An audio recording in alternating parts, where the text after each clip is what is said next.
Live UFC 243. Hopefully, the stream doesn't mess up. We're gonna try to do this with Thursday night football going on in the background. So, let me know in the chat if something is going wrong, so I could try to fix it. Although I don't think I'll have much luck trying to fix that. I never do, but we'll see. 243, man. Robert Whitaker, Israel Adesanya. It's gonna be a good fight. Good main event. Decent main card, not really too much talent on the prelims, but they're in I think Melbourne, Australia, so they got to get whatever talent they got that's local. That's what they got to put on the card. So throat's a little sore. Whitaker mauls him. I agree. Hey, me and Greg agreeing for once, man. I agree with that. I think Robert Whitaker is just going to put way too much pressure on Adesanya. Adesanya has went to a lot of decisions with wrestlers. I'm not saying Whitaker's a wrestler by any means, but wrestling puts that immense pressure on you. And Robert Whitaker is going to have that striking pressure. It's going to be a different type of pressure. If Adesanya has gotten pretty decent at defending the wrestling, it's just going to be a different type of pressure he's going to have to deal with. So,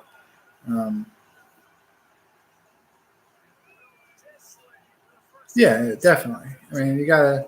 Everybody's really a bum beat unless you fight in like one of the PFL, the Bellator, Island fights. Unless you fight somewhere in there, you're a bum beat. You know what I mean? You're if you fought in local promotions overseas that wasn't like one championship or fucking some crazy shit like that, then yeah, you haven't fought nobody. But still, he came to the UFC and fought pretty good fighters, man. Good wrestlers. They thought they were going to throw good wrestlers at him. Didn't work. They thought they were going to throw good strikers at him. Didn't work. Anderson Silva was a little past his prime. So, I mean, I guess this will be the real test, man. He got the interim belt and oh, shit. Touchdown, Tyler Lockett. That was awesome. That was awesome. Corner of the end zone. No, man. Izzy can't go up anyway. He's too skinny. Too small and skinny. He's not as tall as John. He ain't got as big as reach as John does. And I just couldn't see Adesanya putting on that much weight, you know? So, no, I don't think he beats John. Keep throwing your questions in there. I'm going to start throwing out my predictions in there, but I'll pause every once in a while to answer your questions. But we got Justin Tafa versus Jorgen De Castro. De Castro came straight off of the Contender Series. He's 5-0 as a pro. This is his UFC debut after earning his contract. He earned that, I think, sometime this past summer. He has 12 fights total. He went 3-4 as an amateur, 5-0 as a pro. So he has 12 fights total. 4 out of 5 of his pro fights are by knockout. John Tafa is 3-0 pro, and he only has 1 amateur fight. So he only has 4 fights total. Not a lot of experience there. You don't really see guys like this a lot of times in the UFC. All 3 of his fights, though, are knockout wins, his pro fights. So it's going to be a stand-up battle, I think, especially with the experience level going from 12 to 4 fights total. I think we're going to have to give it to Jorgen De Castro, and we're going to see a knockout in that fight. It's a heavyweight fight. 2 guys trying to prove themselves really young in the UFC. I got Jorgen De Castro, though, knockout. I'd say maybe second round. First round's going to be a banger. They slow down a little bit. Second round, they come back out, and they try to start the same way the first round starts, and I believe that's where it ends there. Then you got Luke Jimmo versus Diego Lima. Diego Lima, brother of Bellator Douglas Lima, who just knocked out MVP, I guess like a little over a year ago. 14-7, 2-2 in the UFC. He's on a 2-fight winning streak right now, which means he started his UFC career 0-2. He's got a win over Chad Laprise, and then he's got a knockout win over Chad Laprise, and then a split decision win over Court McGee back in April. I think that was the Florida card, Sunrise, Florida, or some shit. While Luke Jimmo is 13-4, 2-1 in the UFC. He won a decision in his last fight at UFC 221, which was all the way back in February 11, 2018. So it's been almost a year and a half since his last fight. He is a New Zealand fighter, and his last fight was in Perth, so he's back in Australia again. I guess he's one of those guys they kind of keep around local. 2-fight winning streak for Diego Lima. I'm going to go with Diego Lima. I'm going to have to say decision, just purely based off of Diego Lima is good at outpoint fighting people. He's good at getting the decision when he needs to. So I got confidence that he'll be able to do that in this fight against Luke Jimmo. Although I do like Luke Jimmo as an up-and-comer. I think he's never faced somebody quite like Diego Lima, though. Tai Tuivasa, Sergey Spivak. 8-2 is Tuivasa, 3-2 in the UFC. He beat Rashad Coulter, Cyril Asker, and Andrei Arlovsky. He's on a 2-fight losing streak as of right now, getting knocked out by Junior Dos Santos and then losing a unanimous decision to Vladimir Ivanov back in June.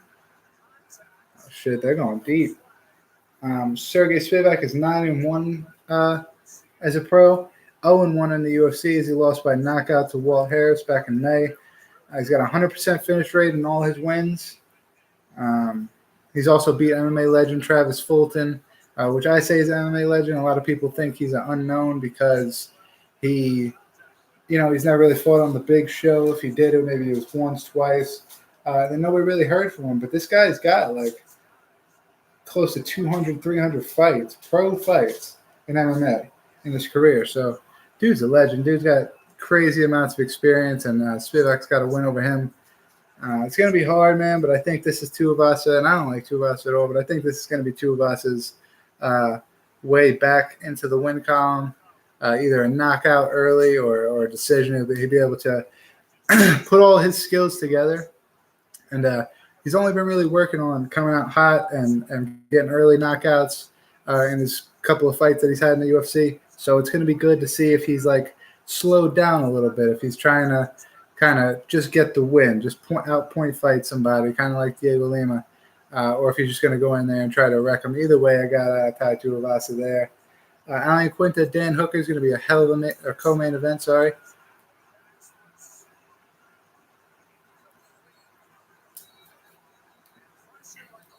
Excuse me, thought there might have been a fumble there. But Alan Quinta coming off that devastating decision loss to Don Cerrone back in May. He's got wins in the UFC over Kevin Lee 2 times, once early in his career, once just before the Don Cerrone fight. Diego Sanchez, George Masvidal, Joe Lozon, Ross Pearson, and Ryan Couture. He's 14-5-1 in the UFC. Or he's 14-5-1 total. He's 9-4 in the UFC. 7 out of 14 of his wins are via knockout, but he's also a guy that knows how to get the job done and just win fights. Just get to a decision, outpoint fight somebody, and win fights, which is where I like him here. Dan Hooker's a really dangerous striker. He trains with Israel Adesanya. He's a great kickboxer, Muay Thai. It'd be very dangerous. So I think if Alan Quinta could get rid of that danger early and outpoint fight him for the rest of the fight, he'll be able to get a decision. If not, if they just go straight to banging in the first round, I give them more power to Alan Quinta. So, and that's kind of his style of knockout power, is just brawling, just going straight at it. So I doubt Dan Hooker will do that with him, so I'm going to lean more towards a decision. But if he does Alan Quinta by knockout, I'll take that too. Which brings us to the main event. Which Greg has been waiting so anxiously to talk about. Robert Whittaker, the champion, versus the interim champion, Israel Adesanya. Whittaker's 20-4 on a 9-fight winning streak at the moment. Hasn't lost a fight since he was at welterweight, getting knocked out by Stephen Thompson way back 2014. So it's been 5 years now, 5.5 years almost. 11-2 in the UFC. He's got wins over Brad Tavares, Uriah Hall, Derek Brunson, Jacare, and Yoel Romero twice, which Yoel Romero is one of the most dangerous guys in the middleweight division. 14 out of 20 of his wins are via finish. Israel Adesanya is 17-0, though, on the other hand. He's never took a loss. He's never felt defeat. 13 of his wins are knockouts. 6-0 in the UFC. He's beat Rob Wilkinson by knockout, Marvin Vittori by decision, Brad Tavares by decision, Derek Brunson by knockout, Anderson Silva by decision, and Kevin Gastelum by unanimous decision. And we're going to touch there a little bit.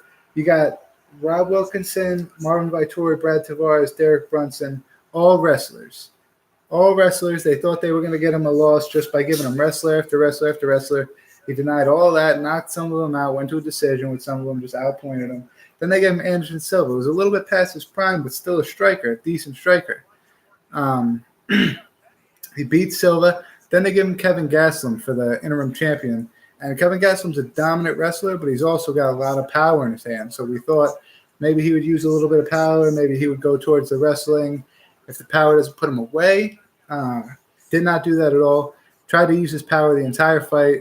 Straight up brawled with Adesanya and just got, he got outstruck pretty much the entire fight.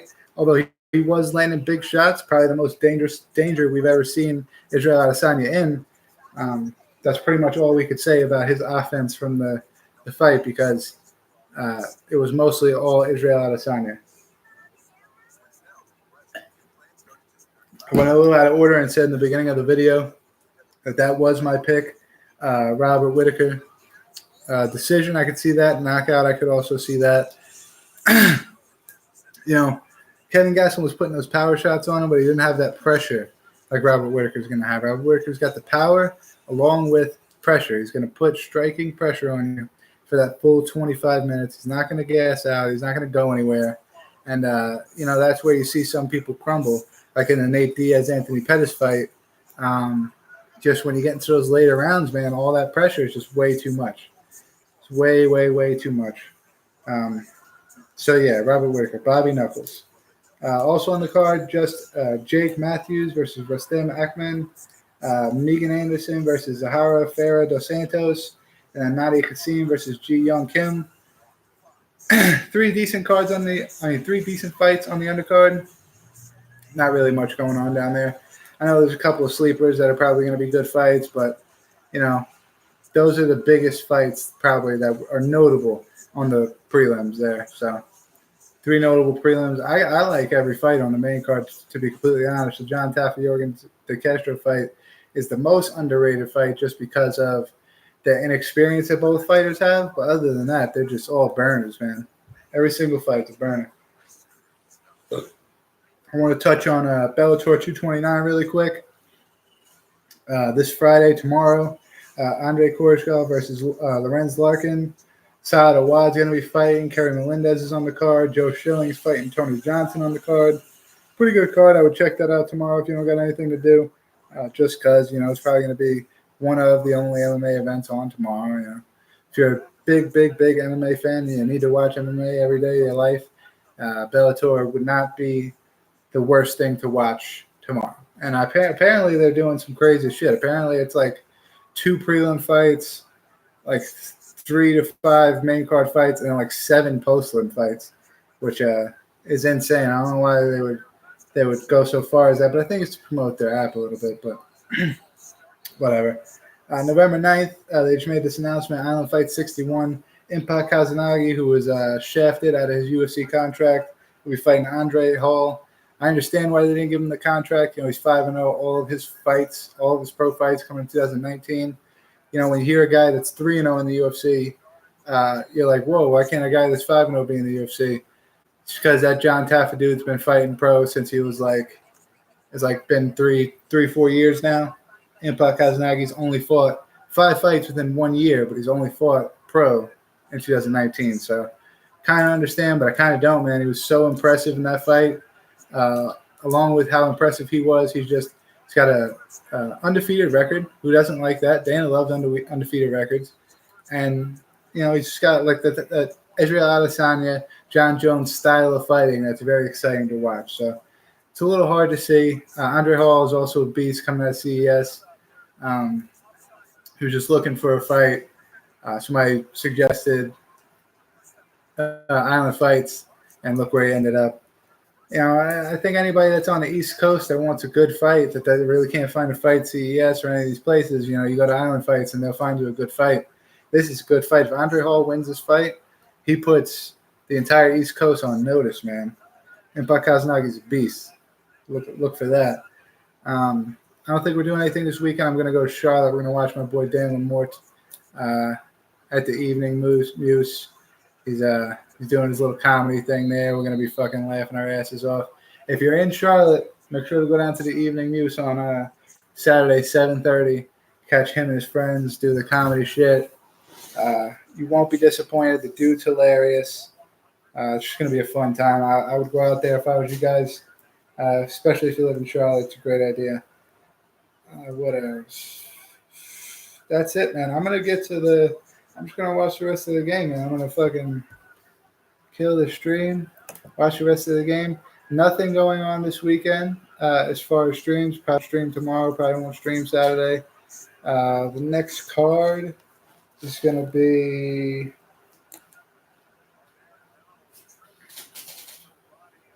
listed UFC.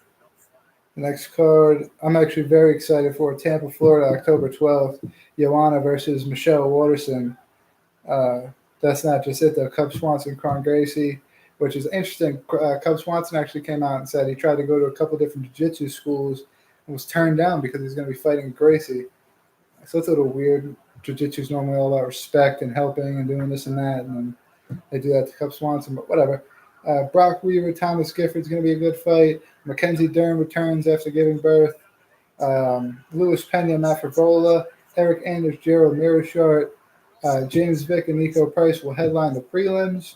Ryan Spann, Devin Clark, Max Griffin, Alex Moreno, Tim Elliott, Stevenson Figueredo, Miguel Beza, and Hector Aldana. Miguel Beza making his debut off the Contender Series. Vittori and Andrew Sanchez is going to be a good fight. Marlon Vera, Andre Uel. I'm not sure if we're going to do a cut fight companion then. I would have to play out the week to see how that goes. Big possibility, though. You guys know already. We will be back next Thursday for Thursday Night Football. I'm actually pretty disappointed. I know I was talking about we're going to do Thursday Night Football until PFL comes around and we're going to switch off to PFL. Not this first episode of PFL. The first card on PFL, October 11th, is on a Friday, which is weird because every card for the PFL has been on a Thursday, and then now the first playoff card's on a Friday, so it's weird. But after that, the next two playoff cards will be on Thursdays, and I believe all the finals will be on Thursdays as well. So we'll be doing fight companions for those while we get our predictions in for the UFC card. Unfortunately, not this weekend because the prediction show will be on Thursdays. We'll be watching Thursday Night Football. I don't know who that is. Maybe I'll give a shout out to them. Let's look that up really quick. Should have all my fucking ducks in a row before I get on this, but Thursday Night Football is going to be the Giants versus the Patriots. The Patriots win this week against the Redskins, which they should fucking thrash them. That's an undefeated Patriots team that's going to get taken down by the New York Football Giants, just like they got taken down 2 Super Bowls back in the day. New York Football Giants, not the greatest team in the world, but they are taking the Patriots the fuck down. Thursday Night Football. We'll be here to watch it. Score right now to the game is 7-6 Seahawks over the Rams. Rams driving to go do something right now, I believe. Oh, no. Seahawks just punted. But 7-6 Seahawks. Again, we'll see you guys next week and possibly that weekend. Good having you, Greg. He doesn't suck, but he's definitely not as good as Whitaker or Jones. I'm out, guys.